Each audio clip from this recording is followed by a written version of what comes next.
Welcome to Writers Blockbusters, the show where we treat the final edit of the movie like the script. I'm one of the hosts, Bob Rose, at Thundergrunt Bob on Instagram. And right now, Jamie's going to introduce himself. I'm Jamie Nash. I'm a screenwriter, and I am the writer. Well, I got 3 books to list now. I'm not going to list them all. I'll have to stop. The Save the Cat Writes for TV, the Save the Cat Beat Sheet Workbook, and the new and improved, or it's just new, it's not improved, Save the Cat Writes for Horror. Pick it up. All right, Jimmy. I am Jimmy George. I am a screenwriter and script consultant. Oh, my Instagram handle. What is it? @ Jimmy George, I think. Jesus, know. you don't remember. I don't remember.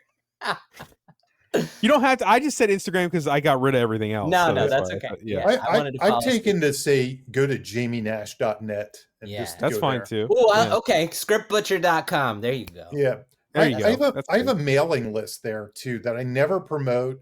And whenever I have something to pitch, or like I'm like, I don't have that many people because I never promote it. So go to jamienash.net, sign up for my mailing list, which I hardly ever send out. So if it's something that you get from me, it's going to be important. I'm not going to like mail you every week. It's going to be like once every year or something like that. So okay. Go sign up. Go to jamienash.net, scriptbutcher.com, and linktree/Thundergrunt Bob. There you go. And Let's you get all our throw links at them like crazy. Just links. Just who cares? Just go there. It doesn't matter. Go there. Who cares? Just Google right. it.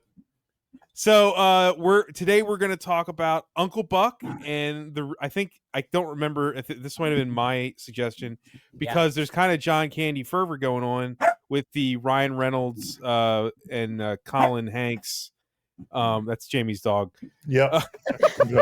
Ryan Reynolds. Jamie wrote a Save the Cat book. That's right. right. Kill the dog. Is the so there's the documentary. The documentary I Like Me. Coming out, but directed by Colin Hanks, produced by Ryan Reynolds, and that kind of made John Candy's back in. He's kind of in the news. So I said, why don't we've done Home Alone and we've done Planes, Trains, and Automobiles, and I was like, what's the obvious next John Candy movie? And it's I think Uncle Buck. Mm-hmm. Obviously is the next in line there. And no, we're not talking about Mike Epps, and no, we're not talking about Kevin Meaney. If you guys didn't know that, Mike Epps and Kevin Meaney both played Uncle Buck on television. And it was not successful. The Uncle Buck franchise. The Uncle Buck franchise, right. There's been 3 Uncle Bucks and only 1 successfully. So there you go. Anyway, before we get into our discussion topics, we're going to go around and talk about our relationship to the movie or whatever we want to say. I'm going to go first because I feel like Uncle Buck for me is coming from outside sources, not from within, is the character in cinema that most people compare me to. Really? Yes, it's over the years it's become like, and I take it as a compliment. You would think it's kind of a negative because the movie sort of portrays it negatively, like Uncle Buck is kind of, not, he's the one that's off. In the 80s, he was the one that was looked off as the off-kilter guy, even though I think now Uncle Buck seems way cooler now. Yeah, people compare me to Blade. I don't know why. Yeah, so Jamie's like Blade, obviously. Blade, yeah. I would say more Blade 2, Jamie. That's Blade just 2. me. Yeah. And Jimmy is, I don't know, Hellboy. Roger Rabbit. Please. Yeah, right. But no, I'm serious about this. This is something people have said to me. Not something that I have made about myself. And I made 2 lists because Jamie loves lists and he loves his Alexa being whatever. So first thing I want to say, I made a small list of reasons why I'm like Uncle Buck. Fat, gregarious, lovable, always broke. I love cheese, but it makes me sick. I have a 1-syllable name that begins with a B. I wear a big wool winter coat and I have a signature hat. I drive big, shitty boat cars that have lots of problems with them. I've been in that car. Yeah, right. No one would ever ask me to watch their kids, ever. And even in middle age, nobody knows what I do every day or how I make money. So there's a lot of similarities there. Similarities. There's a lot of similarities to Uncle Buck. And last thing I thought was top 5 John Candy movies, lead movies that aren't planes, trains, and automobiles. I was like, what would they be? I've never made like a list because I was like, planes and trains. I feel like we're just gonna move it to the side because it's too obvious. So here's my list going from 5 to 1. Okay, number 5, Cool Runnings. Right? These are all movies we could do at some point. Yes. Number 4, it's a little odd. Armed and Dangerous. Ooh. Do you guys remember Armed and Dangerous? Never seen it. Never seen Armed and Dangerous. All right. Oh. Really weird movie. It's directed by an action director, not directed by a comedy director. Okay. So it's more of an action movie starring John Candy and Eugene Levy. Number 3, this is really in line with what we're doing today, The Great Outdoors. Mm-hmm. Yeah. Could have been what we covered today. We could, yeah, no, it was discussed. Yeah. Number 2, Uncle Buck. And number 1, this has such a special place in my heart, Summer Rental. Yeah. For some I'm a reason, big Summer Rental guy too. Summer Rental's I think Summer Rental's one of his funniest performances and movies, but it kind of doesn't have the cultural sticking that his other stuff does. So, but I dearly love it. I love all those though. That's not, you know. Spaceballs, number 1. I didn't consider that a lead. Do you consider that a lead? No, I'm just kidding. Because I mean, it's a secondary. It's a lead. There's other John Candy movies, like he was in Stripes, right? Splash. Like I don't consider those leads though. Yeah, not at all. Yeah. Exactly. Like they're favorite movies of mine. Christopher Columbus directed Only the Lonely. I love Only the Lonely, and Delirious is great. If you're a writer, it's a writing movie comedy. And he was great in Terrifier too. Right. Yeah. No, the best. But yeah, anyway, I just wrote all that down because I don't know. It's because we chose this because of the John Candy doc. And I was like, why not? And do I love Uncle Buck? Yes, of course. It's not my favorite John Candy movie, but I think it's kind of the most John Candy movie. Yeah. It because it was written for him, right? And everything. It feels like hard a solo not to love album. Yeah, it feels like, It's also like a place I go for comfort. The last thing I'll say is I would log this on Letterboxd, and I clicked my past with, you can look at your every time you've logged a movie. I have logged this movie once a year every time since 2020. So I've seen I like watch it yearly no matter what. And this year I've watched it twice because of the show. Because I watched it 2 weeks before we suggested it for the podcast.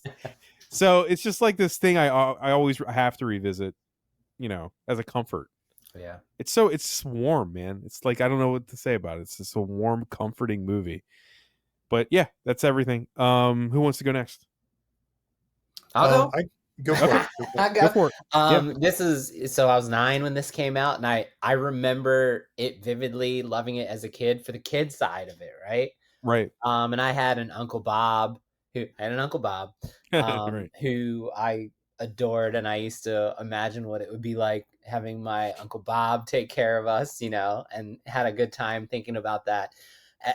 Watching it, number 1, as an adult, who I'm married, but I'm a childless adult, and my brother and sister both have children. I can relate to it now on that level. Like, the idea of like taking care of them is scary, and what am I gonna do? And but also just revisiting it now from a screenwriting perspective, I always love going back to these and looking at it for the first time, going back to these movies that we love, that the three of us like clearly love, and finally looking at it from a screenwriting perspective. I'm always surprised like what comes up and what stands out, and it's never the same as what I assumed it would be. Like, this movie's covering like very serious territory in a very the tone is so perfect for how it's handling some really serious stuff. And I just didn't remember that about it because I was a kid when I fell in love with it, and I haven't revisited it that much. So yeah, of course I love this movie. Right. Jamie? Yeah. To be honest, I can't remember my screening of it. Like, it's a movie I saw in the theater, and I definitely notched as a movie I liked, but I can't remember too much. Now, keep in mind, I would have been senior year of high school or something. Right. I would have seen it. So senior year of high school was peak see every movie for me. So I would have seen it like opening weekend. I don't remember too much about like the actual, like who I went with. Like usually I can remember I went with my family. I went with my friend. I went on a date. I went, I can't remember the screening, which is weird for me. And honestly, I thought it was an earlier 80s movie. In my head, I had it like, oh, this is 85 or 86 or something. I didn't realize it was so close to the 90s, which is kind of where the Blake Snyder, the motion detective happens, where the Blake Snyder stuff kind of comes in, like a lot of his references, because he was a 90s spec writer, so this movie fits right in his kind of wheelhouse as well. So here's a thing though. I think I may have only seen this movie one time. So this might be the second time, maybe. I mean, maybe I saw it one other time in the 90s or something. So I didn't, I remember the things that get replayed, like the Macaulay Culkin part, and some of the bigger things, the car. I remember the basic premise, but it was almost like rewatching it for the first time, because I didn't remember a lot of the little beats and stuff like that when I watched it this time. Or like Jimmy's saying, like it's tackling actually a pretty serious subject. Yeah. Right? Like you don't think about that subject when you think about Uncle Buck. Yeah, But not at all. It's a huge part of the movie. Yeah. Yeah. Is that it, Jamie? That's it. Yeah. Awesome. All right. Well, then, Jamie, who wrote this shit? Who wrote this shit? Sponsored by. Once again, one of the easiest answers, right? Who should sponsor? Who wrote that shit? So John IMDb. Hughes, that's right. Yeah. By IMDb, AI or something. So John Hughes wrote this. I don't really know much about the writing of it. Do you guys know anything? I do have some. Well, okay. Actually, do you want to do? We're just coming back from a hiatus, so if we're rusty, that's why. Anyone listening, let's do box office first. I should have said that instead of that. Yeah, sure. Let's do the box office. I should have said that. My favorite part about the box office is the box office. So 1989 box office. Yeah. So first of all, Uncle Buck made $66 million domestically in 1989, which put it actually in 13th place overall, which seems pretty good for a movie. Yeah. Like this. What was the budget? I don't have the budget. If I had to guess 15 20, 50, yeah, 15. I was going to say 20 or something, but that probably, yeah. So 15 makes sense to me. If you look at the movies around it, here's the shocking thing when I look at the movies around it. Here are the movies it beat that are 14 and 15, because I thought these movies would have been well above Uncle Buck. Field of Dreams, 64 million at 14. And now this one, there might be some circumstances, so I'll explain this one. Twins. I would have thought Twins destroyed it, to be honest, because Twins was kind of a juggernaut. Arnold. Yeah, I mean, but the thing about Twins, I think it did beat it, almost doubled. It was a December movie, so it crossed over. Yeah. So that makes sense. You mean Uncle Buck was a December movie? No, Twins was. Oh, okay. Twins didn't make 62 million. It made 111 million. So it crossed 100, and that's domestically. Which that's what I thought, because Twins was like massive blockbuster. So just to give you an example, like that would put it in the top 8 on this list if you counted its total take, as opposed to its 1989 take. So. And then Sea of Love, Pet Sematary, The Abyss all come behind it. And then we'll get the movies. 1989, the top 10 were Batman. We've probably done 1989. We have, I think.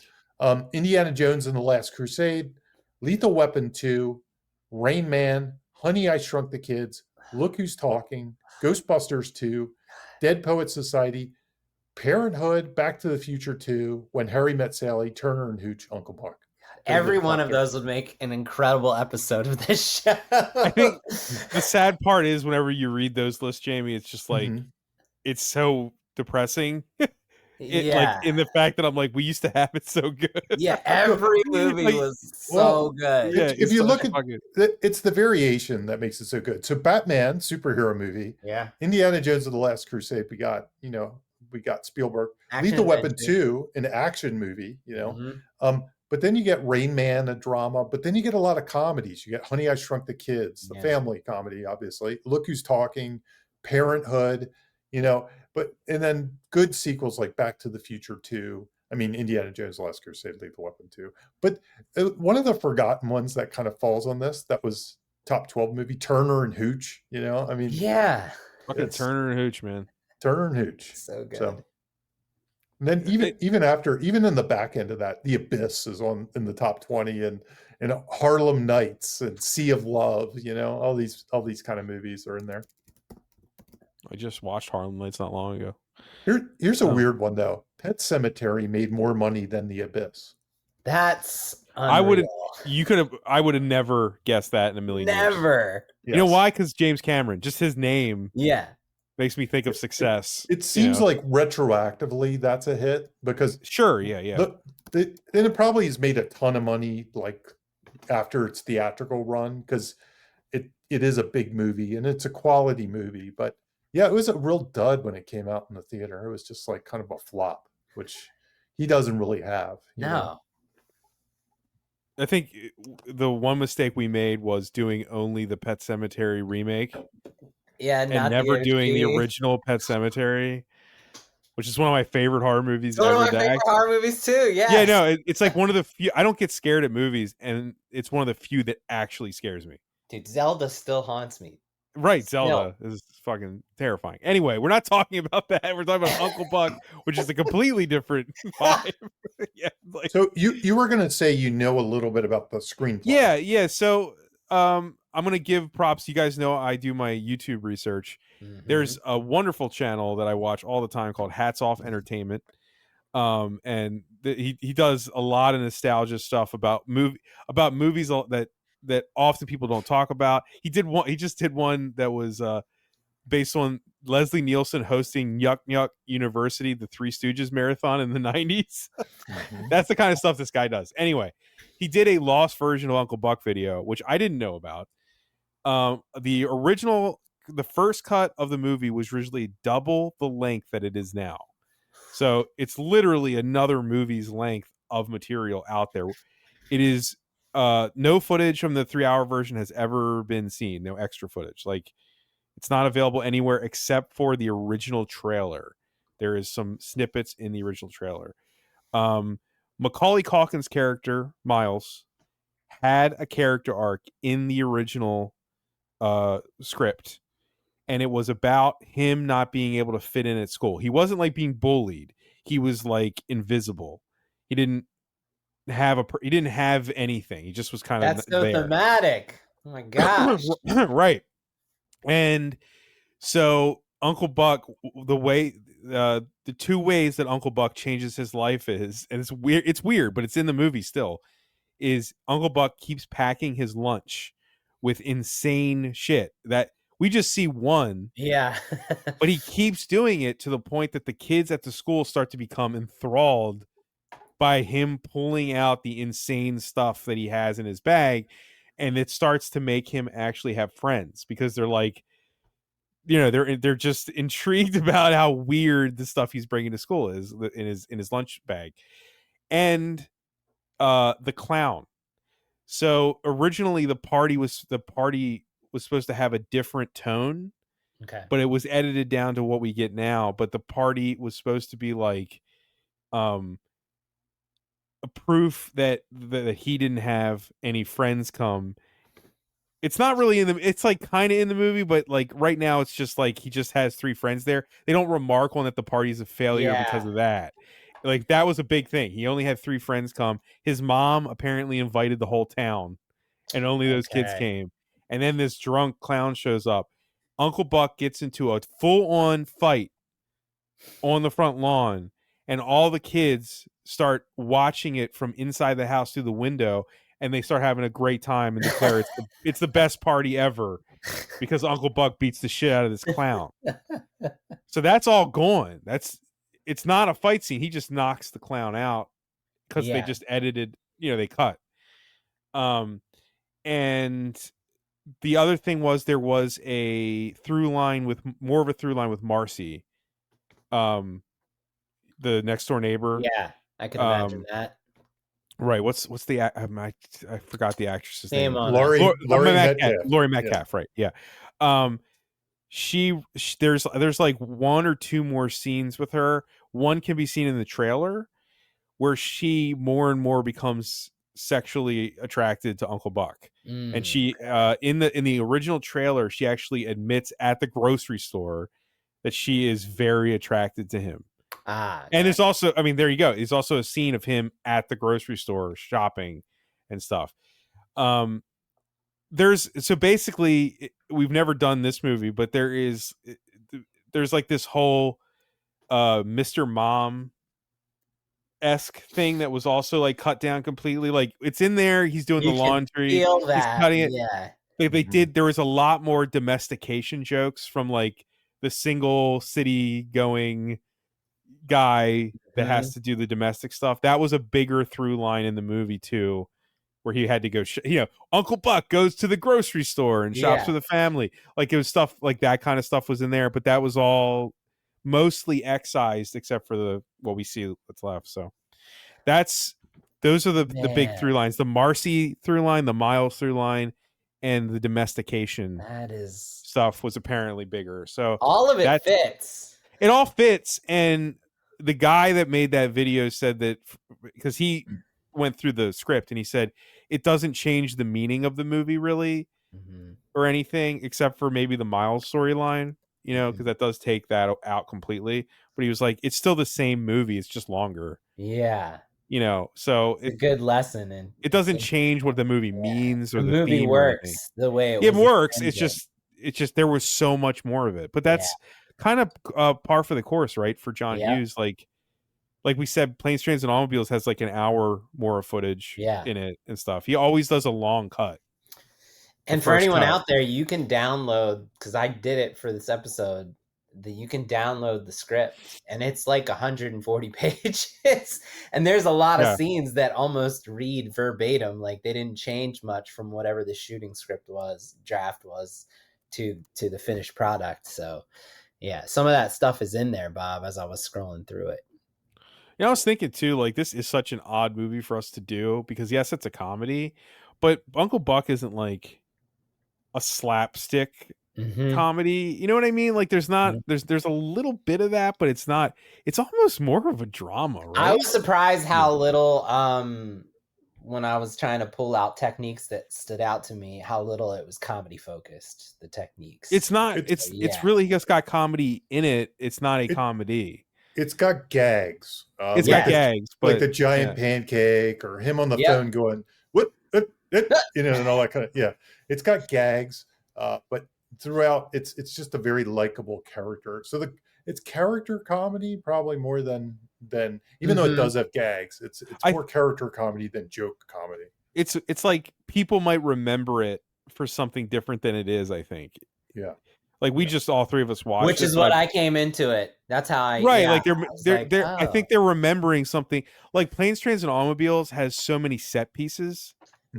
Of comedy set pieces. Uncle Buck doesn't really have that. It's a lot of driving in the car, a lot of talking on the phone. Right. It's really just based on John Candy just being himself and being naturally funny. It's not like setting up like Home Alone or something. You know what I mean? So for this one, I decided to reach out to somebody that I haven't. So there's a producer that I worked with not too long ago. That's one of the nicest guys. And I was like, I'm just going to email him because he actually produced this movie. So Tom Jacobson, he was a studio head at like 20th Century Fox. Wow. And he produced like Ferris Bueller, The Great Outdoors. He's got and lots of other movies too. And like he put a lot of John Hughes movies. Tell him thank you for me. Yeah, and he says he has great memories of this movie. So anyway, I just kind of reached out to him and I told him what our podcast was about. And I said, do you have any stories that you'd like to share? And he shared two things that were of interest. So number one, he said John Hughes loved to work with actors. It was like his favorite thing. And he said he'd sit like right up next to the camera, kind of like I always get these TikTok videos of Quentin Tarantino, like, I like to sit next to the camera and do it, But back then, you probably had to sit next to the camera because the Video Village probably sucked. Yeah, right. I can only imagine what it was like. I don't know, maybe 89, it was getting better. I know they had video feeds and stuff when I was in college. But anyway, he'd sit up next to the camera, and he said that John Candy was a great collaborator. Like the two of them loved to work together. They collaborated great, and Hughes would feed him lines, like new lines, take to take, and John Candy would come back with new lines and ideas, and they just kind of like riff on stuff like the entire time. Nice. And they loved doing it. They loved doing it. So that was the first thing he told me. But then the second thing he told me, which was interesting, he said Macaulay was horrible. He was the worst actor ever. Wow. And they were going to, or whatever. Yeah, they were going to fire him. They were going to fire him because he was so bad. So apparently John Hughes had to feed him every one of his lines.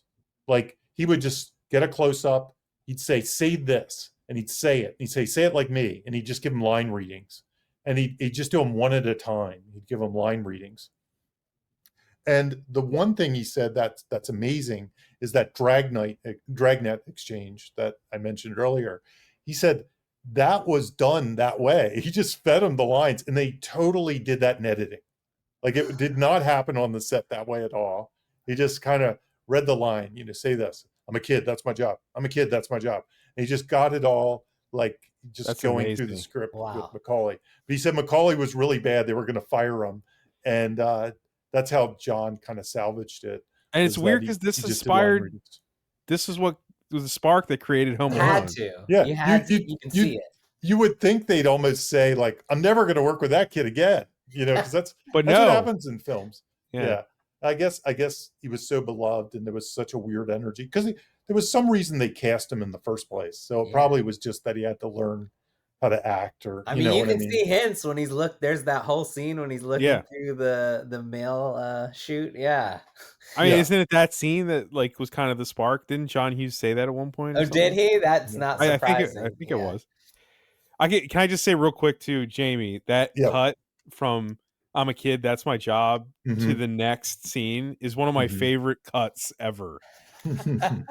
Just the way that the whole scene flows, and then that's a kid, that's my job, and there's such a perfectly timed instant cut. It sticks in my head every time I watch the movie or anything. I love that cut. That's such a dorky thing to say, but sometimes an edit just sings. I don't know. You're an editor. Come on, of course. Yeah, that sings. I love that edit. Things like that make you feel that way. I can actually, I know what my favorite cut of all time, because it constantly pops up on TikTok. It's the one in Last Crusade, also a 1989 movie. Oh, yeah. Where Harrison Ford is like, Marcus Brody is the best. He can speak 7 languages. He can do this. And then it cuts, and he's like, hello, can anybody? And there's chickens. Does anyone have any idea what I'm saying? Yeah. Like, That's my favorite cut of all time. That's a good cut. Also in the 1989 cut. movie. He's also Last Crusade has the cut from head down with on the ship to when he brings his head up and he's older again. That's another one. That's great cut. That's another great one. The funny thing is, I've ripped off the Last Crusade one in like every movie I write. I always do that one. Sure, like somebody so pump them up. And then I I'm sure Spielberg was ripping it off. He'd probably say where it came from. Yeah, probably came from some 30s movie or 1930s. Yep. But the sad thing with me, I think I rip it off in every script I write. That's the problem. Right. Like not just one, but every script I write, I rip that. Okay, so let's talk about Jamie's favorite subject. Actually, Jamie's the foremost expert in this subject in the world. Yes. Save the cat genre. Save the cat genre. I've talked about this more than any human being alive. Just on this show. Just on this show. Hours. I mean, in your life too. I mean, do you really think anybody has more receipts than this show, me talking about it? No. Out there? I can't imagine. I can't imagine. Well, I mean, out of all the people on Earth alive, you've written more Save the Cat books. That's true. That's So- no, that's not true. It's not true. Okay. Blake Snyder is still one up me with his blog book. He has a book of his blogs. Now, Okay, if one the day they blog book, gather fine. my blogs into a book, then I will be tied with him. But right now, he still beats me by the blog. So, the Save the Cat genre. This is an interesting. It's not. Well, let's talk about them first. What's the Save the Cat genre? This is the thing that I've said more than any human being alive. Today, I set the record. Guinness is listening. Let's do it. So, Save the Cat genres. They're not like your Hollywood genres. They're not like comedy or horror or thriller or Hallmark or I don't know, whatever. They're more like story patterns. So they kind of these genres that Blake Snyder came up with in his first book. There's 10 of them. They kind of cross those lines. Like you could have one of these genres that actually could be a comedy or it could be a horror movie. And just to give you an example, Golden Fleece is the one I always start with. That's kind of your quest movies. There's usually a road trip of some sort. There's usually a team, and there's some kind of trophy at the end. They could be sports movies, or they could be Lord of the Rings, where you have to go on a quest to drop the ring in Mount Doom. So all kinds of. They could also be road trip movies like National Lampoon's Vacation. So Cool Runnings would be a Golden Fleece movie. Cool Runnings would be a Golden Fleece movie. Yep. Planes, Trains, and Automobiles is a Golden Fleece movie. Because it's a road trip. Yeah. But that's also buddy, so that kind of crosses genres. Other ones are Dude with a Problem. They're kind of your thriller movies. It's usually an innocent person swept into like a complex life or death issue. There's the book I wrote, Monster in the House. Monster in the House are most of your horror movies where there's a monster, a house that a character's trapped in. It could be metaphoric. It could be the body. It could be your mind, and a sin that brings about the monster. And there's a bunch more. My question to these guys who kind of know them is, which one do you think this is? I have my opinions, and you don't have to give your if you can't think of one. But what do you think this genre might be? What's your opinions of it? Go ahead, Bob. No, you go first, Jimmy. I think. And I don't mean to put you on the spot. No. I think No. it's like a hybrid. But I don't remember the tenets of the Dude with a Problem.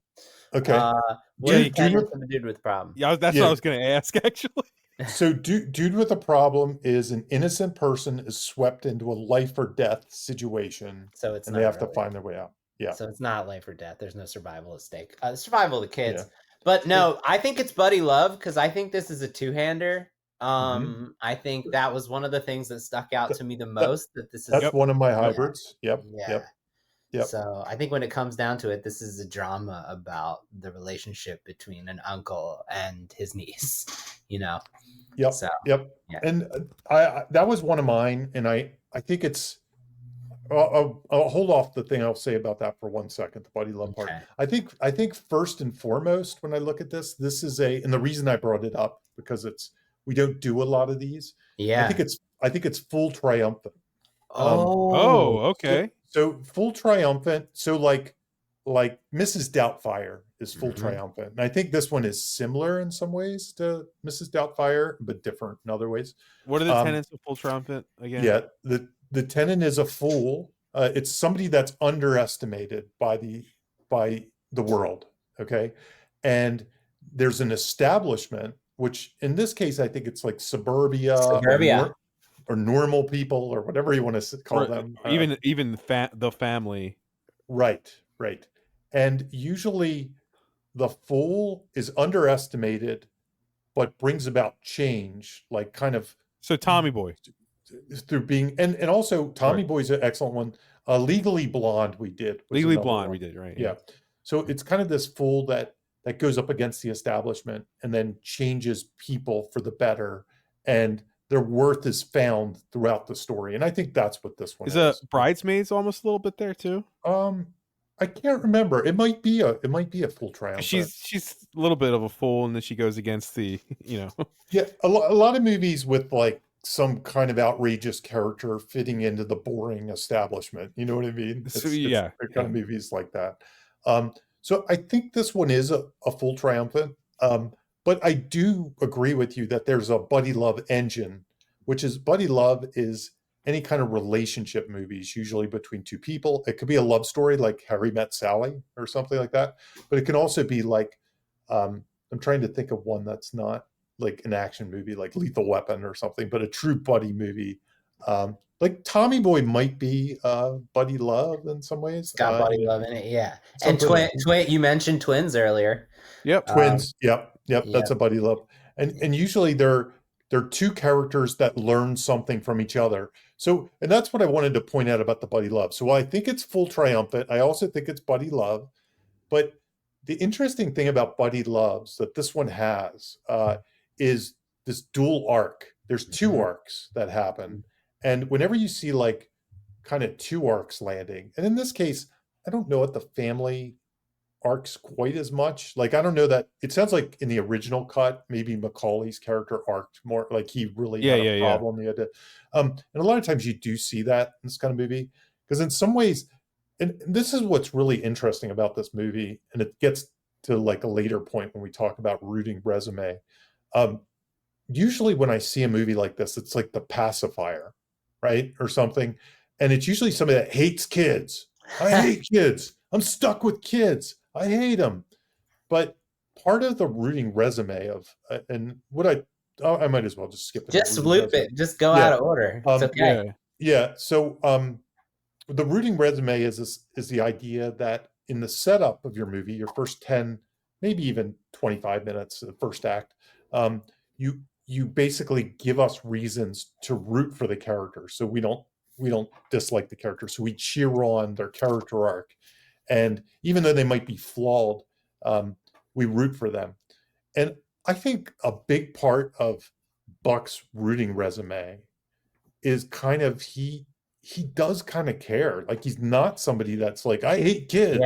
You know? No, it's the difference between like this and like something like Kindergarten Cop or The Pacifier or something like that. Exactly. It's like Buck actually wants to. He actually likes his family. Yeah, he likes his family. He likes being there. Like he doesn't seem burdened by he actually likes being there also to get away. He's escaping his relationship to an extent. On the phone, when he's on the phone originally with his brother, and he says like it has her approval, right? Like that line, like he just wants her to approve of him in any way. Right. He likes these people. He wants to be a part of their lives. Yeah. One thing Jill pointed out, this was my wife. This was her first time seeing it. Oh, okay. That was I loved hearing her take. She's like, we're not used to watching characters who have all these flaws and they're aware of them, and other people disrespect them, but they don't show any ill will to those characters and those people. And like she thought it was very refreshing. And how his character just has unconditional love for everyone in his life, despite the fact that they don't have unconditional love for him. And that's what, in my opinion, makes this movie special, is his character is not the usual character. And that's why I think it's, in my opinion, like the best John Candy movie. Like I put John, because first of all, he's in the title. Is this the only movie he's actually the title character? It might be. I'm trying to go through. What do you mean by that? You mean like above the line, like his Uncle name? Buck. Uncle Buck is the title character, and he's Uncle Buck. Is there like he's not Cool Runnings? He's, you know what I mean? Oh, you might. You might be right. Because he's not Planes, Trains, and Automobiles. I think you're right. Yeah, that'd be a cool name for him. Cool Runnings. That's my spy name.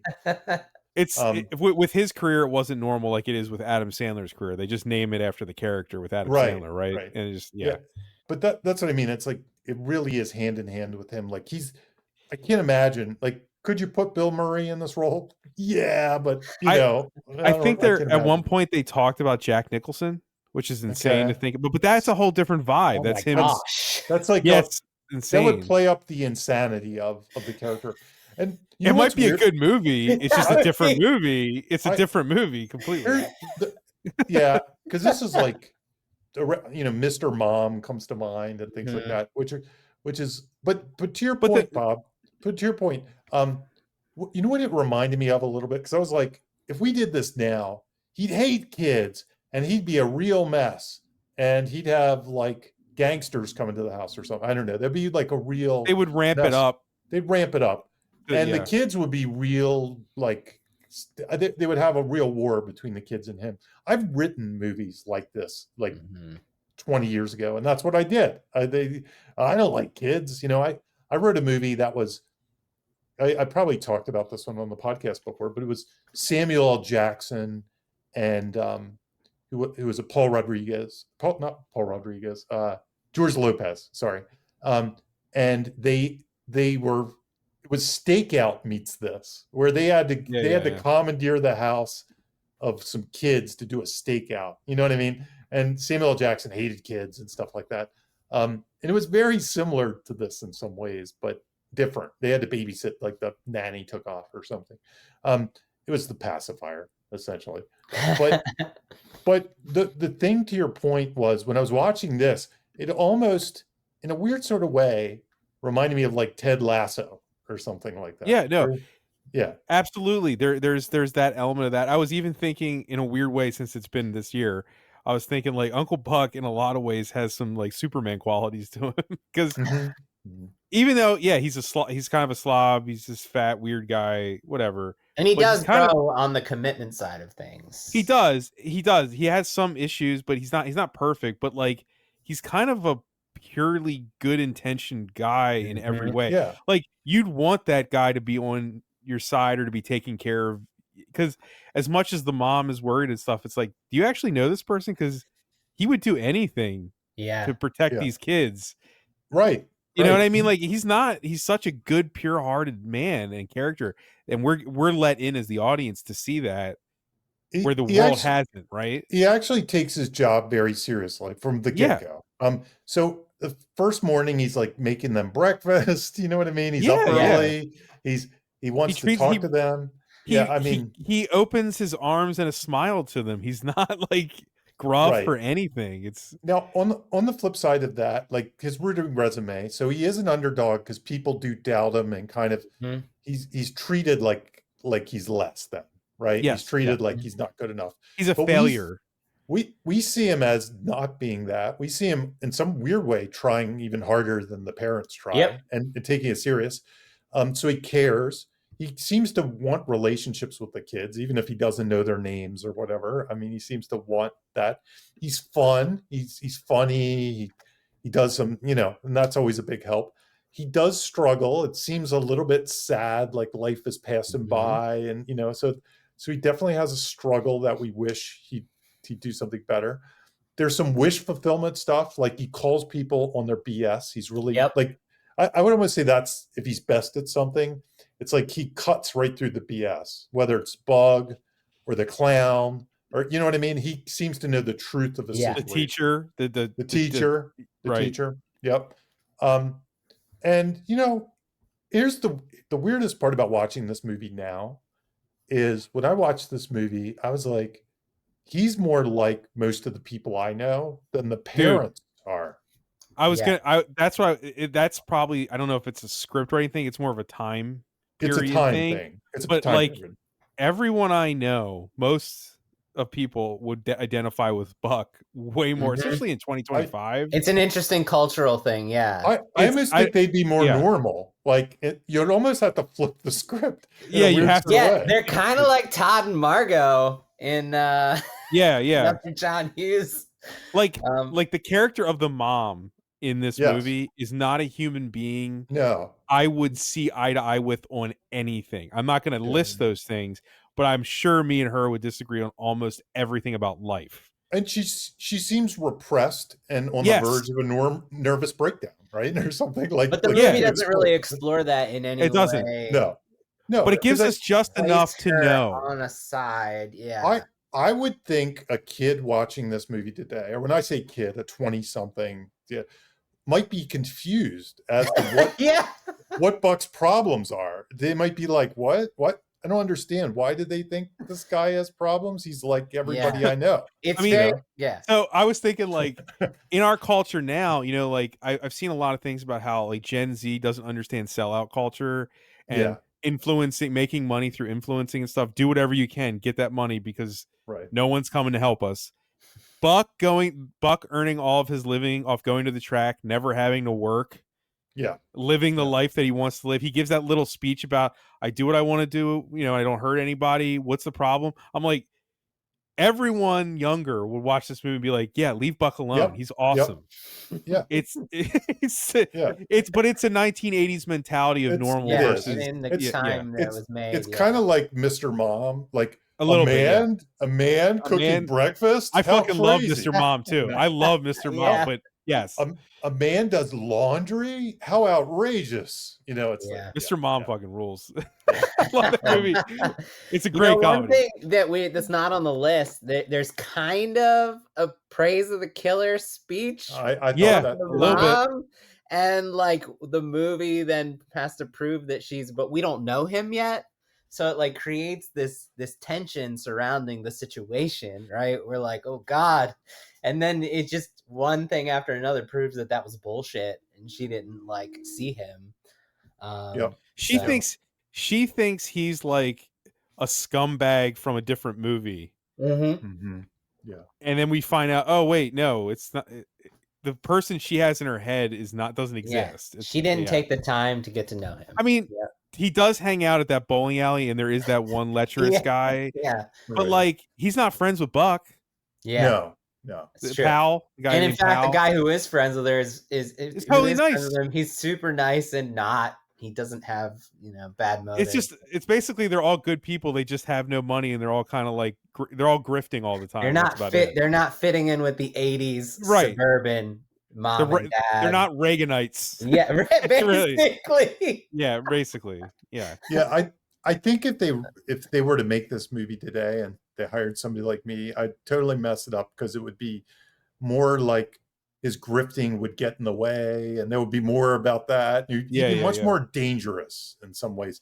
Right now, I feel like he's got his priorities pretty straight. Like even when he's taking the kids, I like to his thing. I never felt like, oh my God, that's really bad. I'm like, yeah, who cares? He's taking them. That'll be fine. They'll watch some horses. Not that I want to talk about this, but the Uncle Buck TV show was 2016, so it was recent. The Mike Epps one. Yep. And I think it says he's an unreliable man child, takes care of his brother's kids. So it's the same setup, but that's recent. It's only 10 years ago. Mm-hmm. So they're still playing with that. They still played that card on that. Yeah. Yeah. And I can kind of see it in the show. It's like, because it's just a situation comedy. He probably lives in the house and he's probably the babysitter, and it's not, you don't need the stakes as much, so it's like, what's the Charlie Sheen show? The Men, 2.5 Men. I mean, that's all you need, like one goofy one and one serious one, and then the Odd Couple, but with a family and a guy. And they're raising the kids, and that's right. It's like, that's all you need in a TV show. But for a movie, the stakes, it's a little unusual. It's a little unusual. I think that ultimately the movie is obviously on Buck's side. It's not criticizing Buck, and it's the one scene that even remotely shakes it up for me is him on the couch by himself, where he's like, they used to say, Buck, you're free, you don't have to worry about kids or house or anything, but he's like, they stopped saying that a long time ago. So that's the only time it's like deals with his, maybe he needs to shake it up a bit, but like it's not brutal. There's another version of this movie that's more, maybe this is the Jack Nicholson version, that's more from the kid's perspective, and it's a monster in the house. Like, yes, right. It's like, don't tell mom the babysitter's dead at the beginning when she's like a villain. Yep. Yeah. But that's it. That's all I had for rooting resume and genre. Why here? Why now? Did we do that? We didn't do this that. is mine. Yeah, I put this on here. I'm not going to go into the David Mamet spiel. We've talked about this a lot, so I'm gonna not talk about the David Mamet side of things and just talk about like more from screenwriters out there who are just starting out. So I am hitting one of the spaces on the bingo card for the first time in a while. I read amateur scripts 5 days a week. And one of the most common problems is this area, which is the why here, why now is usually really loose. It's usually like not defined and hasn't been workshopped. And so like I can read the log line, and you guys, if I said the log line of a script, just by listening to it, you'd be like, well, that doesn't sound like specific enough setting, and that doesn't sound like the timeline is urgent. And it's these two areas that if you workshop them and you fine tune them and you make them as specific as possible, you can really automatically create like urgency in the story. So I wanted to talk about how this movie does that. And the why now is kind of threefold, but I'll talk about the main one, which is the catalyst. Usually the why now is the catalyst, but a lot of times there's additional why nows that make it even more urgent and create even more like time sensitivity. And so the why now is Cindy's dad has a heart attack, right? It doesn't get as more specific as that. And that is the catalyst for why this story is happening now and couldn't happen at any moment before this and couldn't happen at any moment after this in the timeline of the characters in the story. There's another one though that I think is really instructive, and it's I kind of want to code it and say like why them, like why these characters, and they have their own why nows, which is Buck has been stringing Shanice along for 8 years and not being able to commit.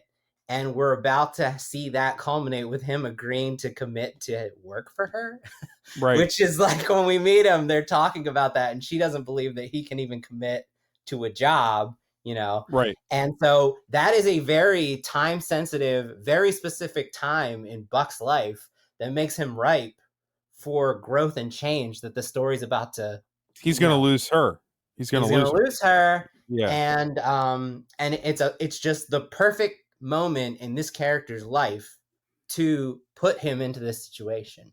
And on the same topic, Tia, her character has just been moved out of wherever they lived before, and now she's in a relationship with a guy she barely knows, and that guy is trying to take advantage of her, and her parents are oblivious because of the new move and all the stresses with the new move. So it is a very specific why now in Tia's life that makes it couldn't be any time before this, and it couldn't be any time after this in the timeline of the story world. Right, she hates her mother for moving. She blames her mother for everything. She blames her mother specifically for that, right? Yeah.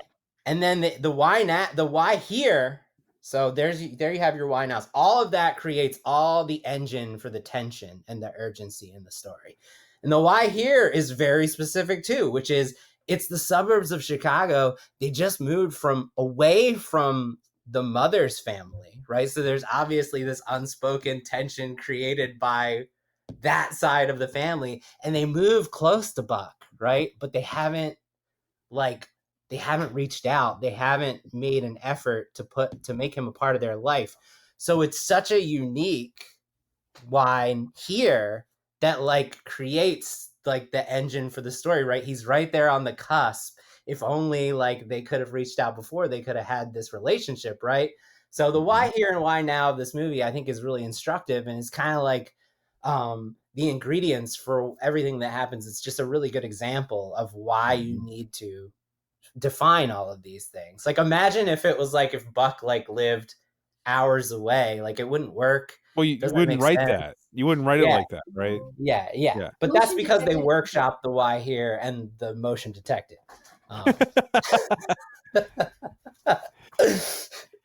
No, James, I mean, Jamie's frozen on the screen now, so I don't even know if he's there. It's amazing. I've led Alexa to be in charge of anything I say. No, the move creates so many different perfect problems for the script. Yep. In a good way. Yeah. It's like it's well constructed, even though it would probably be looked at by most people as simple. It's like, no, this actually drives everything. Yeah. It's driving the fact that Buck's their only option. It's driving the fact that Mhm. she hates her mother. It's driving the fact that her mother doesn't know what's happening in her life. Mhm. You know, it's awesome. And all of that was in the construction. So And all that perfectly leads into the ticking clocks, which you kind of already laid out. yeah, that's right? why I put it here. So I thought it was Yeah. interesting because again, I wasn't expecting kind of like high drama type of It's like I said, it's more of a drama movie. story man. ingredients. Okay, so I want to see if you guys thought that. So there's a lot of little ticking clocks later in the story, but Sure, it kind of drives on three main ones, which is building off of the why nows that I just explained. Shanice leaving. That's another one. That wasn't one of your three? That Okay. wasn't one of my three, but that's like I No, contemplated. that's definitely putting it. one. Yeah. She's imminently about to cut it off permanently. Yeah, That's and a that ticking creates clock. urgency and tension for him, and the story is constantly revisiting that and ratcheting it up as we get updates on that side of things. But it's So like the other three are so from Buck and Tia's perspective, Buck I think is just at first, and then he settles in and he's good. But you do get the feeling when it starts that he feels like he's kind of trapped. Like they're talking about it's going to be 3 weeks, and you kind of see him go, "Oh shit!" Like you know what I mean? when Marcy says her father took 3 weeks. Yeah. So at the beginning, it does feel like a trap still scenario. So I think it tracks as a prison clock, not just for which we just talked about what that is on the Clerks episode. It's like basically the deadline has already happened. Like they're in prison, they're stuck, and the characters are rooting for when is the moment when they can get out of this prison, right? So that's what creates the tension. And for Tia, the other part of the two-hander, Although she's definitely feels like she's in a prison. He's the warden. When I was younger, or maybe even just before this podcast, I always assumed that the reason the 3 weeks bothered Buck is because of the racetrack stuff coming up. The track, yeah. But it's still like he's trapped. Like he's worried that he can't get back to his life and do what he needs to do to survive. Yeah. Not that he hates being there. No, not hate, but there's still this he's trapped, right? Like he is trapped. He is trapped, right. So it's interesting that it starts out with a prison clock for both of them. And then the other two ones are from our perspective, and Buck's on this one point, which is Buck is worried, like, will Buck open Tia's eyes to her boyfriend's motives before the parents get back? Because you get the sense that if all of this stuff doesn't get fixed and dealt with before the parents get back, that the characters are kind of screwed. Tia needs to have her personal growth happen, like, while she's in the presence of Buck, the way the story makes it feel. Like, I felt tension for, like, is he going to help her before the parents take over and completely ignore her again? You know what I mean? And her parents would never do what he did. That's what I mean. Yeah, Never. And he even has a line that like dramatizes it to make it clear, which he says, "This guy's a predator and you're his prey." So that is like there's a ticking clock that's created there from him and us about that subject. And then the next couple is, will Buck and Tia have a relationship breakthrough before the parents? You know, it's the will they won't they of the buddy love. Like we feel the tension and deadline. Like, are they gonna connect finally before the parents get back, or are they going to leave this situation still broke and tense, you know?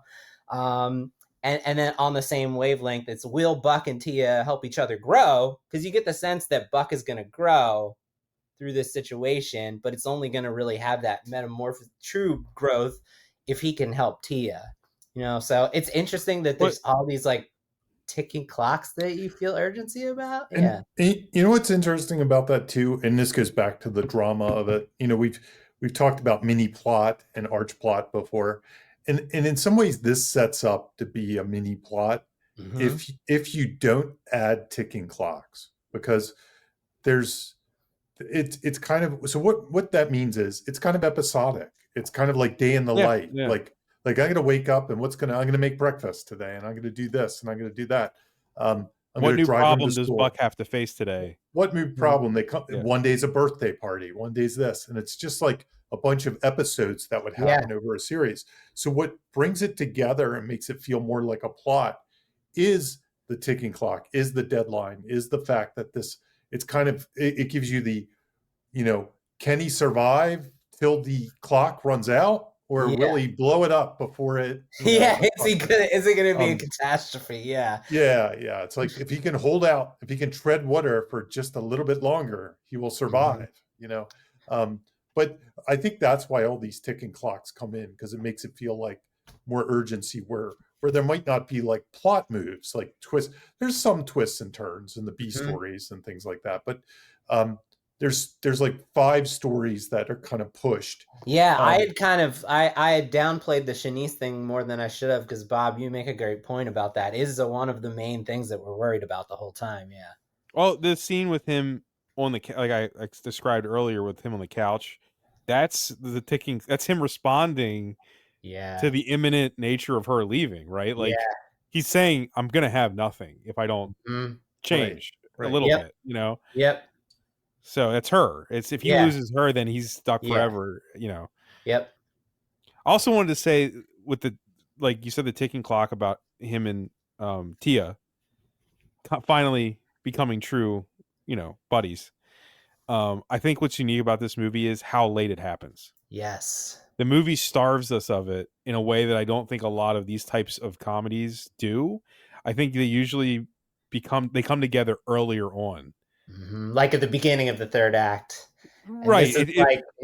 This is like right before the last part of the movie. Like literally, they finally get it. But I think, and I like it. I'm not saying it's bad. I'm just saying it rings unique. true. It rings true. Like they didn't. It holds it off. Yeah. There's not even there's like the only moment that she ever gives Buck is when she like regrets telling lies on the phone to Shanice. Is the only moment Tia really kind of bends. Got a little bit of growing pains there. It really starves us of it until the bug stuff happens. Yeah, and to your point, most buddy loves, the midpoint, they see each other a little bit differently. Like there's a crack in the armor, and then the all is lost. They hate each other. They should have never let their guard down, and then they kind of come back together and act through. Yeah. Yeah. This just happens before like the last scene of the movie. They're driving home to the last scene almost, basically, Mm-hmm. Okay, comedy technique, the metaphoric relationship. So it's great because we've talked about this scene so much already, and it just highlights what a great use of this tool it is. Okay. And it's the trailer too, which is I'm talking about the interrogation scene. So, okay, Steve, we talked about this in the Wayne's World episode for anyone who's interested. And basically all of our comedy episodes, we talked about this book, Steve Kaplan's book, The Hidden Tools of Comedy. And in that book, there is one particular technique called the metaphoric relationship. And some examples in the past that we used are in the Wayne's World, the Game On scene where they're all playing hockey. In the they're grown ass men and women playing hockey, and they act like children, like when the cars come, game on, and they even have like one of the characters like comes on a little tricycle and like into the scene, one of the grown adults. So that's like the metaphoric scenario there is a bunch of little kids playing hockey instead of a bunch of adults, and that's what makes it funny. So in a recent example I saw on TV that I wrote down just for this is in Friends, there's a scene where Phoebe made a paper dollhouse, and the dollhouse burned down when she was away. And when she comes home, Ross and Monica are basically treating it like a crime scene, and they're like forensic detectives, and they point to like places in the burned down house. We believe the fire started here at the scented candle. And then they've got all of the paper dolls are charred and they're covered with body bags, and they're like, we're going to need you to identify the bodies, and that is a metaphoric scenario. It's a forensic crime scene. And that's what makes it funny. So this one, the metaphoric scenario, the metaphoric relationship, it's a police interrogation, but it's Miles, the little kid, interrogating his uncle. So that's why it makes it funny. And I think it's just like a really pure, easy to understand what that tool is. And I feel like once you see it, it starts every single time a scene is funny and using this, you'll notice it. But this is a great one to learn from. And as we said, like this is one of the scenes we've talked about the most in this podcast so far. The Macaulay Culkin. Yeah, the interrogation. Yeah. arguably the most famous scene from the movie, Mm-hmm. right? I mean, I feel like that's the one I see on social media all the time. So yeah, metaphoric scenario, metaphoric relationship. Cool. The family photo trope. Ha! I put this on here because I want to hear Jamie talk about it. So Jamie has talked about the family photo as exposition trope with as much love as the breakfast scene. Yes. And I, by the way, I wanted to mention just quickly the breakfast scene. I'm always a fan of spotting a breakfast scene. This movie has 3 back-to-back, not breakfast. It has a lunch, dinner scene back to back to start the movie. It's lunch, dinner. But yeah, so the photo trope is a very, and I think we talked about this on another episode. Yes, multiple times. That's why I'm bringing it up. A lot of times in screenplays that I read, and honestly, I would say it might be as many as 50%. And I'll even say I probably use it 25 to 30% of the time, even though I hate it. I actually just got a note like from a producer that said, "How about a family picture in the beginning?" And I had to execute it. I was like, I was trying not to do it. And they literally had me put it in like a wake up scene or something like that. How about if they wake up and they had this picture and it would explain everything? And I was like, oh no. So I ended up I just wrote one like last week for the first time, even though I rail against the scene. Jamie, what did you do to make it interesting?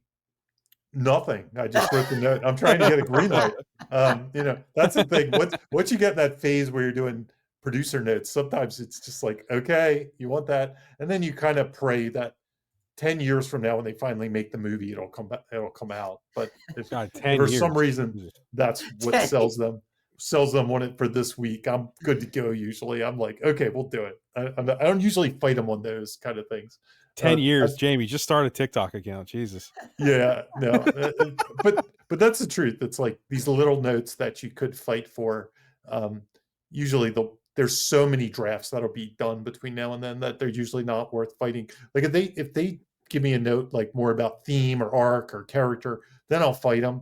But if it's something like, could you just, in that one scene, just show a photo of them next to, I'm like, whatever, I'll do it.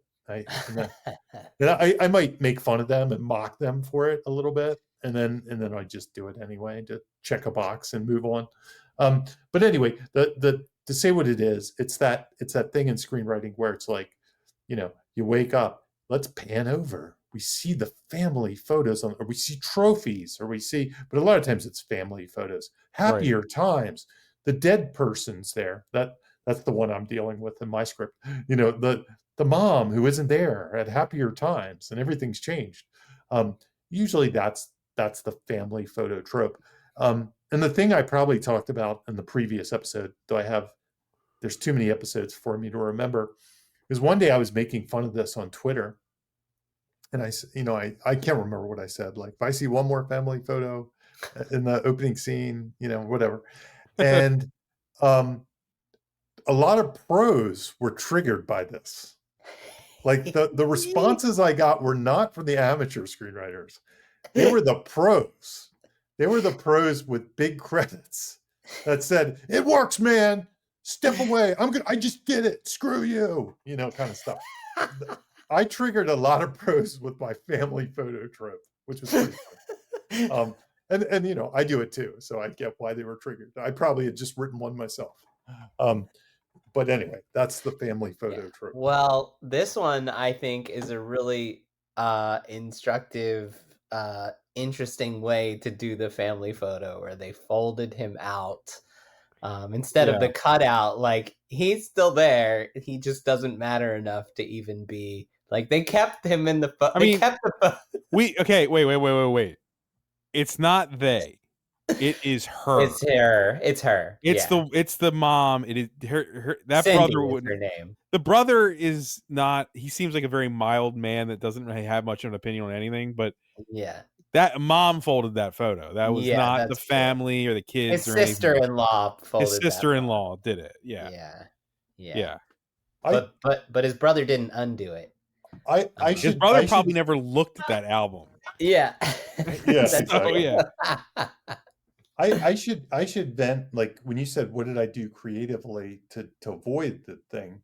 I did do something creative, but then they wanted something on top of that. Okay. Yeah, Got like I was avoiding it by doing something kind of creative. I had a character that played a lot of Dungeons and Dragons, so she made a character that resembled her dead mother. perfect. Yeah, Perfect. Perfect. Yeah, and it's great. they were like, they didn't like that enough. They were like, we don't really understand what's going on. Can you just show a family photo of them with the mom? I was like, I came up with this, and I don't know. I even had a thing where they were making attributes and skills based on who they wished they were, whatever. Right. It was very Yeah. nuanced, and then they were like, just put a photo Just there. put a Just put photo and move on. And I was So like, you did okay, it. I'm Just just a going to put a photo. photo. Interesting. I'm just. And I want to say just one last thing about this photo in the movie. Buck looks at it, he cocks his head, kind of like, kind of gives a surprised look to it, but he's not angry. Yep. And he doesn't, there's no payoff to it or anything where he shows anger. He has no ill will. To what Jill said. Yep. Yeah, Like, he doesn't like hold it against his sister-in-law. He doesn't say anything. He seems completely like fine with her at the end. like, yep. He's such a good guy. Like he doesn't he like she probably just did it when she, he like forgave her instantly. Yeah. So I don't know. It speaks to his character so much. Yep. It's a funny gag, but it's also so meaningful. Oh, it's like one of my favorite moments in the movie. That's why I put it on the list. Yeah. Yeah. So It's also rotten as shit. Like it's just so rotten. so rotten. Yeah. Anyway, It's so fucked up. Yes. Untrustworthy allies. Okay, so this is mine again. So this is another interesting thing I didn't anticipate from this movie, which is so what an untrustworthy ally is like one of the ways to add built-in tension is to create a character that your hero is like forced to be together with, and they then establish them or previously established them. They've been established as untrustworthy or potential threats. And then when they're forced to be together, that creates a constant sense of tension and concern for that character's behavior and what that untrustworthy ally is going to do. Now, usually this person, this ally is the villain. And technically, like, Tia is a villain to Buck, but she's also like it's a two-hander, like she's the other lead. And so it's just interesting that one of the kids, Tia, is the untrustworthy ally in the situation. Right. She's an untrustworthy ally for her mom. She's like feeding her mom false information that her mom doesn't really know if she can trust.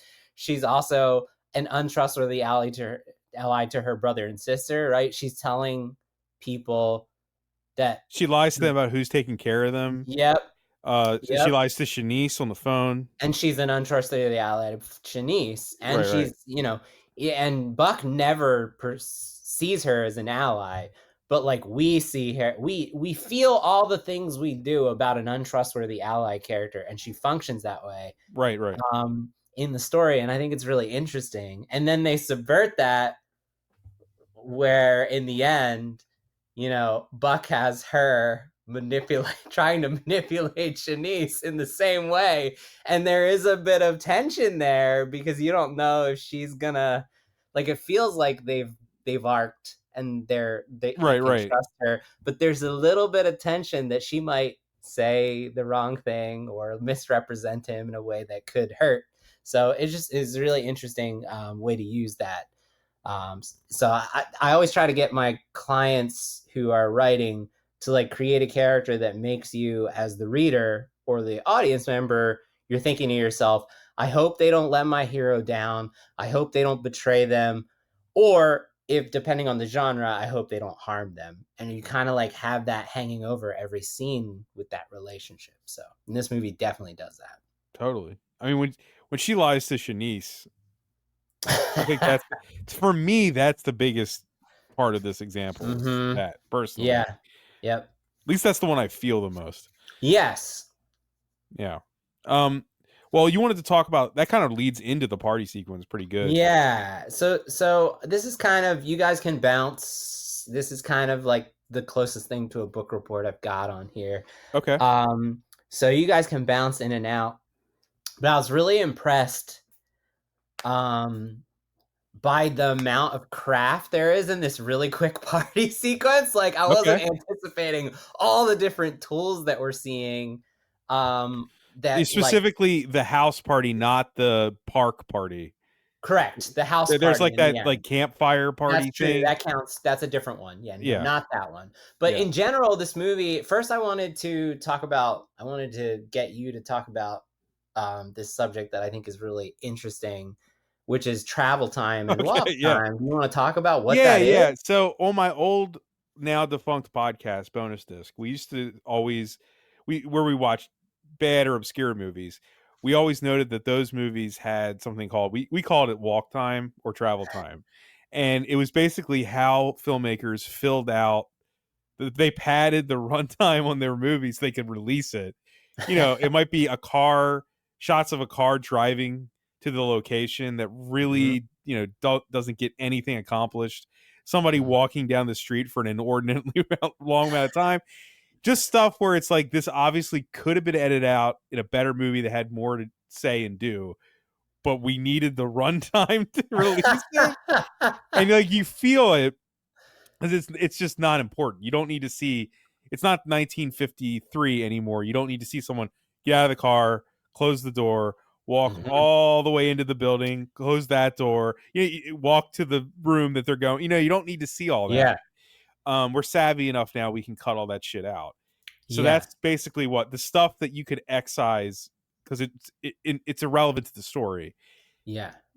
But that's not a criticism what we're talking about here. We're saying right this is here effectively used, right? Yeah, what I was struck by watching it, I instantly thought of those terms you use and those periods of time, because this movie, not just in this scene, this movie like uses walk time and uses travel time to create drama. Like there's important scenes that are in the car with them driving together.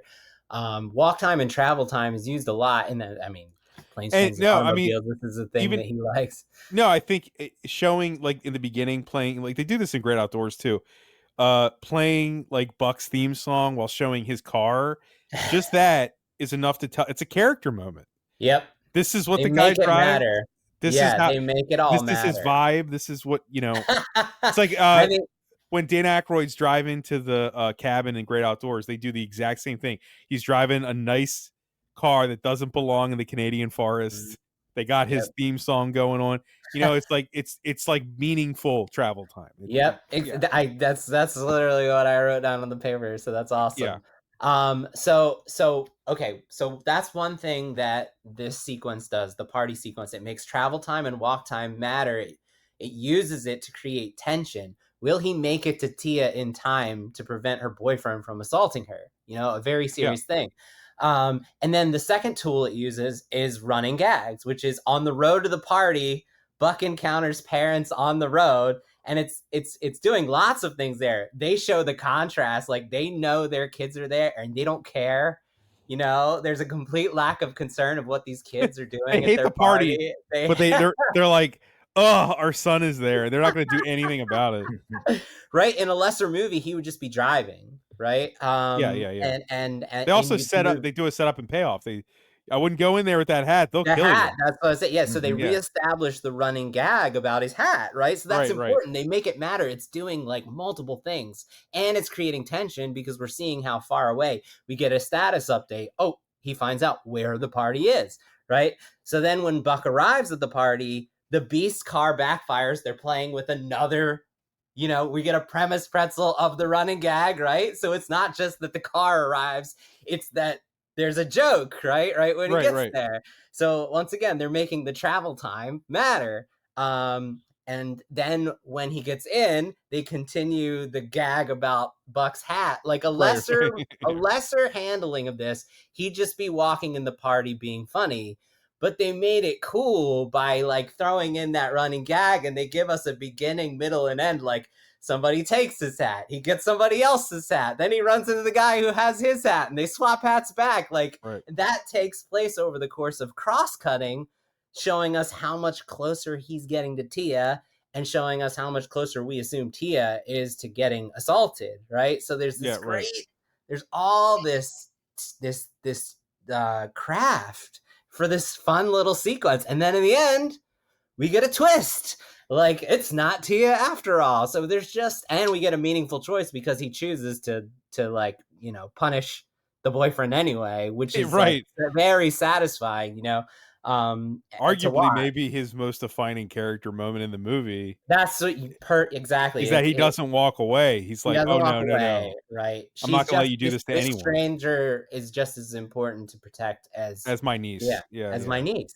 So we've got the travel time to create tension. We've got running gags. There's ticking clocks. There's a twist end. There's just so much craft just in this fun little, and it's funny. Most of it, besides the stuff with the boyfriend, it's very I was gonna say the Tia stuff's not very funny. No, but like he picks up a beer, you know, like it cuts back. Now he's got a beer. Like he's towering over all these kids. And, yeah. So anyway, I just appreciated like all the different tools that are being used to make that short little thing very entertaining. Yeah, I think most people probably forget there's a big twist in this movie. Yeah. You know, and the twist too, it's like substantial. Like, yes, she says it later. She says you were right about everything, but I mean, when that happens, you pretty much know how Tia feels without her being anywhere on screen. Yep. She found out the truth off screen, and we know it now. Yeah. So, okay, confessional scenes. Yeah. So since this is, even though Jamie, I think you make a great point about there being some like mini plot elements to it all, it's still pretty much a Hollywood cheeseburger. Mm-hmm. And like all Hollywood cheeseburgers, it actually has two confessionals, which is that dog scene that you were talking about, Bob, earlier, where he's questioning like he's talking to himself, right. To the dog about like, you know, they don't say that anymore, but it's got your classic confessional scene, which is so I learned this from Jack Epps Jr., who wrote Top Gun and the script of Dick Tracy, Secret of My Success, Anaconda, which I hope he's getting a nice big check for the new one, for the reboot, and a whole bunch of other movies. And he's got a great book out there. Oh man, shame on me for not quoting the book, but I learned this from a seminar I took from him in LA like 25 years ago. And he calls them confessionals. And then later I heard this recodified from a guy named Jim Mercurio, who's in the late 90s, early 2000s was kind of like a famous story analyst. And he used to be the editor of Creative Screenwriting magazine when they had the print version. And he calls this the killer share. So anyway, it usually comes at the character's low point at the end of the second act or sooner, or in the start of the third act. And it's when the character finally admits it's all my fault. It usually comes in the form of a character like telling their story about their past, admitting problems, things they need to overcome, seeking atonement for something they're finally admitting guilt to and owning up to. So like some famous examples are in Toy Story, Woody admits that he's jealous of right.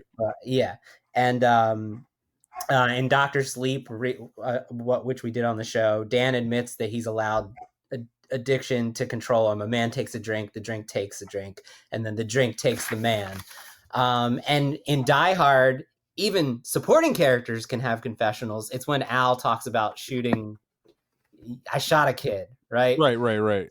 So the Uncle Buck example is when he's in the car with Tia and he says, you know, I've been riding your butt all week about how you live your life, and I realized maybe somebody should have been riding me. I'm probably the last guy in the world you'd want to help, but I could use a little advice vis-a-vis Shanice.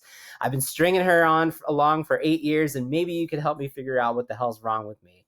I did such a great job earning your trust and admiration. I'm confused why I haven't been able to do the same with Shanice. So he's admitting his faults. He's finally saying, you know what, I need to do something different than I've been doing before. And it's your classic, instructive Disney level confessional scene. So no, it works too. It's just you need it. You need it.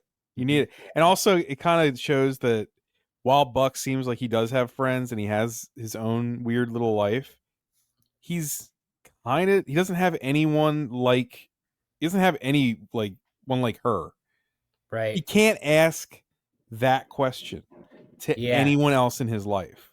Because he would have by now. He would have asked one of his friends at the bowling alley or whatever, how do I fix this with Shanice? But he doesn't. He knows those guys don't know. Yeah. And so maybe he can't be vulnerable with them the way that he is. That's what I'm saying is yeah. He's not vulnerable with anyone else like he could be with her now. Yeah. And it's somebody who's not romantic. Yes. In nature. It's a familiar buddy relationship. So they finally become buddies.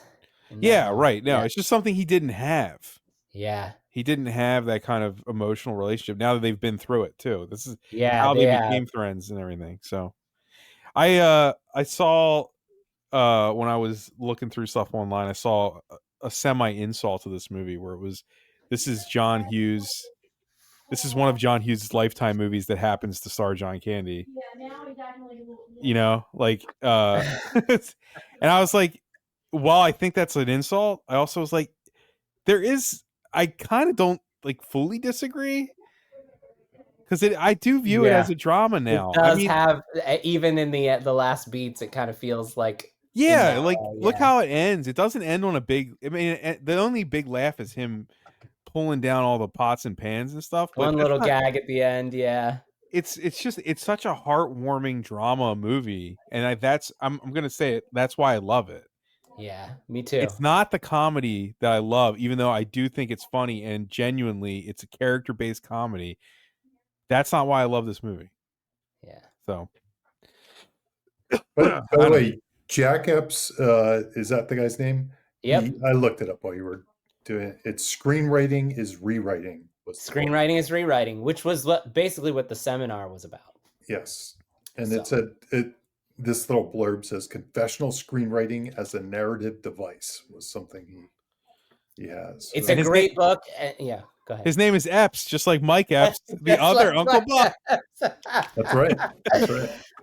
He used to be the head of the USC screenwriting program. So yeah. Oh, I want to check his book out.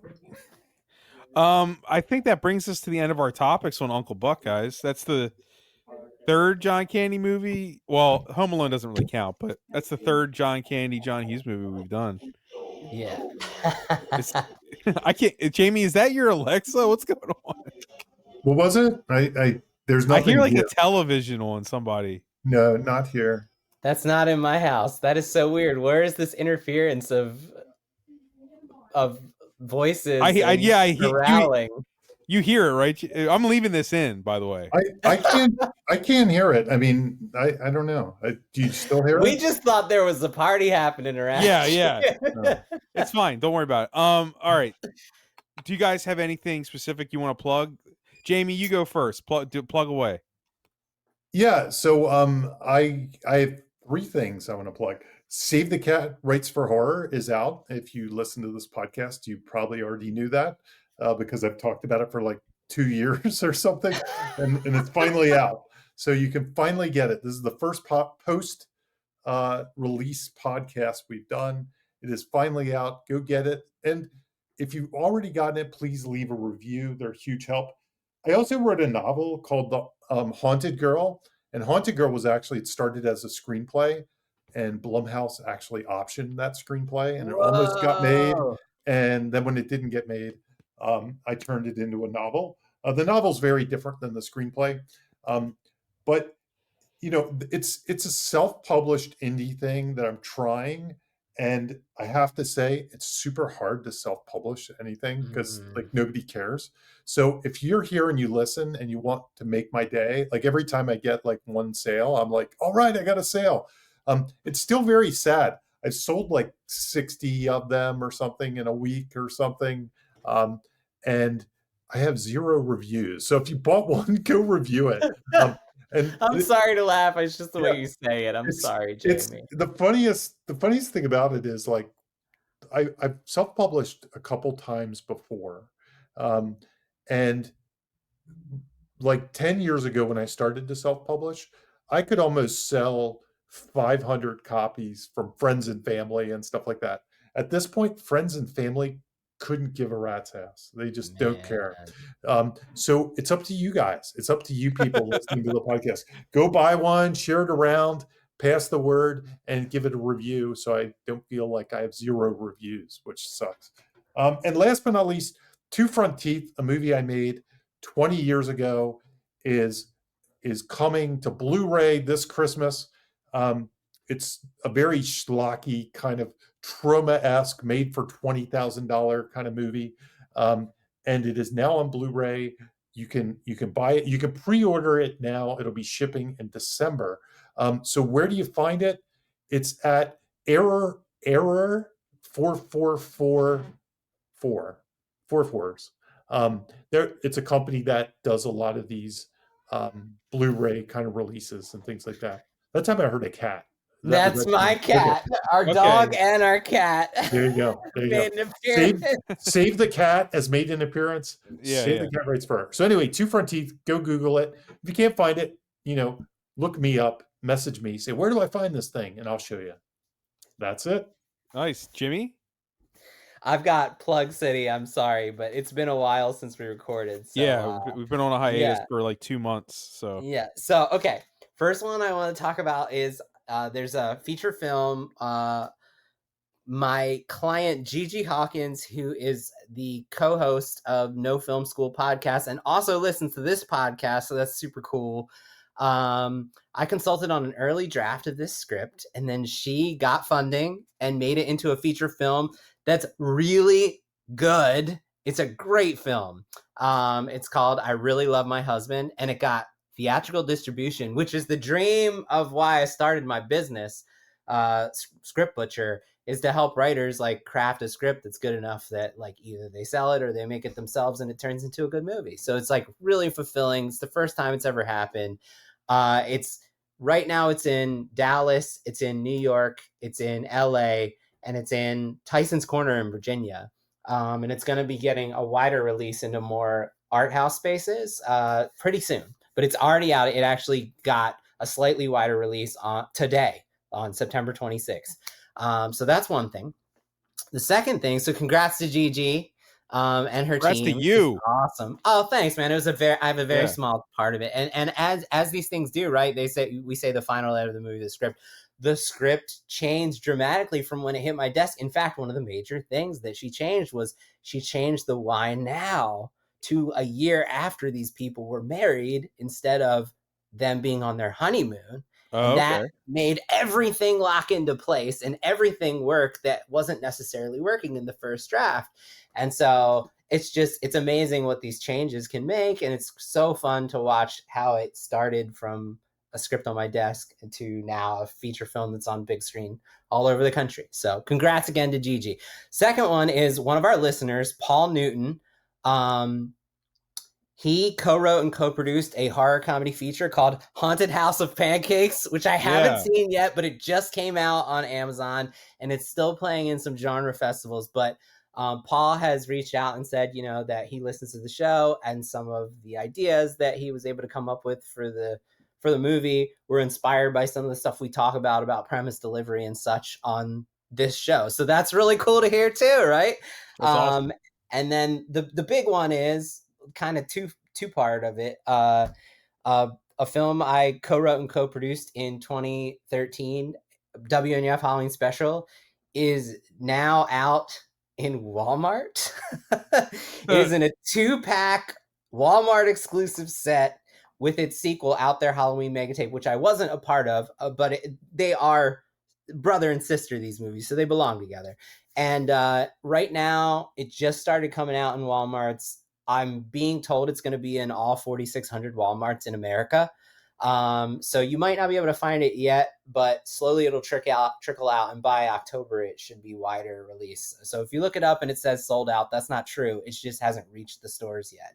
But check that out. Bob helped on this movie. Jamie helped write the story for that movie for WNF Halloween Special. So it's like, directly related to this show. And then on that note, one more plug, Fright Rags, the horror merchandise company they did a WNUF Halloween special merch line last year, and they're actually doing a second merch line this year. It's already available, but they haven't done the official announcement. But the new shirts are live. So if you like the movie, if you know what the movie is, check that out at frightrags.com. And it's just like, it's insane. Is it a rerun of the ones of the shirts they already had, or new designs? So the shirts that they already had, a couple of them sold out and they're gone. One of them is on demand now, and it's 2 new shirts. Nice. For the movie, which have Paul Fahrenkoff and Helen Mary Ball and Brian St. August on them. So actors from the movie are actually featured on the shirt. So it's awesome. That's very cool. Yeah. So awesome. I guess I don't have anything like these guys have to plug, but as Jimmy said at the beginning, well, first I wanted to say I'm going to speak for Jimmy because we said it off mic, but I wanted to publicly thank Jamie for mentioning this podcast and both me and Jimmy in his book. Yes. Thank you, Jamie. So Jamie. Awesome, Jamie. So, well, I mean, it really was. And if you listen to this podcast, this podcast was really instrumental in writing the book. And a lot of the things that were workshopped in this podcast were the things that filled the book up. So if you're a fan of this podcast, you really should check out the book. You should check the book out and leave a review. Yeah. Absolutely. And then buy my other book that has 0 reviews. Just buy all our shit. Yeah, buy all of it. Buy. Yeah, exactly. But so thank you, Jamie, for just, sure thing. Thank you guys. Mentioning us. Thank you guys. Absolutely. It's not really a plug. It's just me publicly thanking you. Yeah. But secondly, if you really want to see anything that I do, go to my YouTube channel and watch this new video I put out called Soothing Family Landscapes. It's not safe for work. Don't watch it with your family or your kids. But I actually won a 72-hour film contest with this unfinished thing. Then life happened for 4 years that distracted me from ever finishing it. And I finally did. So watch it. It has literally almost nothing to do with anything you hear on this show, although it has a lot of setups and payoffs. There's a lot of jokes to set up and payoff, but it's just a comedy video I made. Watch it, and at least you'll know, if anything, Bob should have been hired by Adult Swim like 15 years ago. It's their fault. Hell yeah. They never responded to my emails or any of my messages. Just watch it so that you're like, look, maybe this guy should have been hired by Adult Swim by now. I don't know what else I got to do. But anyway, it's not like a screenwriting thing, but if you want to see a gross, stupid, funny video of my face screaming in the camera, go watch it. And you can tell me how much. Yeah, but it's not for everyone, and you can tell me how much you hate it if you want. I don't care. But just get that it's free. I'm not asking you to buy anything. Really, Jimmy, it's more just me saying, like, Adult Swim. I rewatched it after I finished it, and I was like, why didn't Adult Swim just hire me like 15 years ago? Like I wanted, you would have crushed that.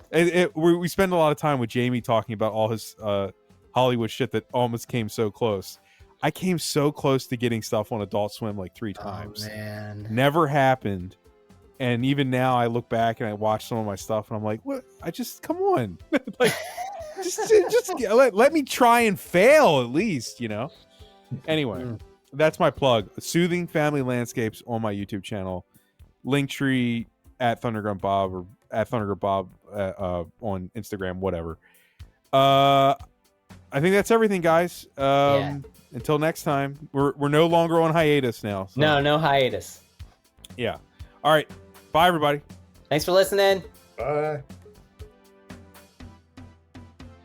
Hey, this is Bob Rose, and thank you for listening to Writers Blockbusters. If you'd like to financially support the show, please consider joining my Patreon. I've been producing the podcast for several years completely out of pocket, and I'd like to keep producing it ad-free and no longer at a loss. If you'd like to help, head on over to patreon.com/ Bob Rose Sucks. That's right, Bob Rose Sucks. And if you want the one and only Jimmy George to help polish up that writing project you're kind of struggling with, head on over to scriptbutcher.com. As a listener, you already know he's the best there is, scriptbutcher.com. You can also support the show by simply sharing it or leave us a review on Apple Podcasts. We appreciate both. Thank you for listening and see you next episode.